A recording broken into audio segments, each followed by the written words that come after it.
નમસ્કાર, નવપ્રવાહ ગુજરાત ન્યૂઝમાં આપનું હાર્દિક સ્વાગત છે। વડોદરામાં વડાપ્રધાન નરેન્દ્ર મોદીના આગમનના લઈને તડામાર તૈયારીઓ ચાલી રહી છે। વડાપ્રધાન નરેન્દ્રભાઈ મોદીના રેલીના રૂટ પર હાલના 2 લેયરના બેરિકેડિંગ ચાલી રહ્યું છે।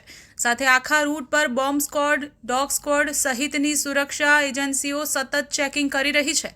આ રેલીના રૂટ પર કોર્પોરેશન દ્વારા 25 જેટલા સીસીટીવી કેમેરા પણ લગાવવામાં આવ્યા છે।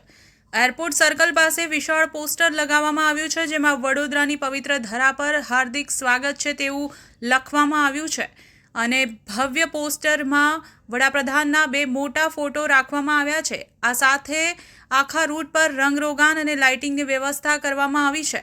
સાથે અહીંયા વિવિધ અંતરે સ્વાગત માટે સ્ટેજ પણ બનાવવામાં આવી રહ્યા છે। પ્રધાનમંત્રી નરેન્દ્રભાઈ મોદી યોજશે રોડ શો। જૂના એરપોર્ટથી એરફોર્સ ગેટ સુધી 700 મીટરનો કરશે રોડ શો। પીએમ મોદી રોડના રોડ શોને સિંદૂર સન્માન યાત્રા આપવામાં આવ્યું છે નામ।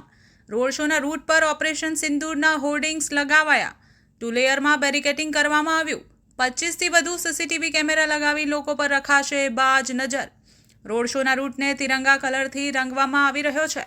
ડિવાઈડરના રેલિંગને ત્રિરંગા કલરે રંગવામાં આવી। પીએમ મોદીના રોડ શોને લઈને 20 સમિતિઓ બનાવાઈ છે।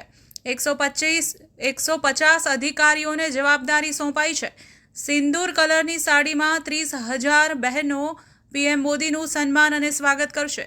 રોડ શોને લઈને પોલીસ દ્વારા સમગ્ર રૂટ પર સુરક્ષા વ્યવસ્થા વધારવામાં આવી છે। રૂટ પર બોમ્બ સ્ક્વોડ દ્વારા ચેકિંગ પણ હાથ ધરાયું છે। નવપ્રવાહ ગુજરાત ન્યૂઝ, હિના પંડ્યા।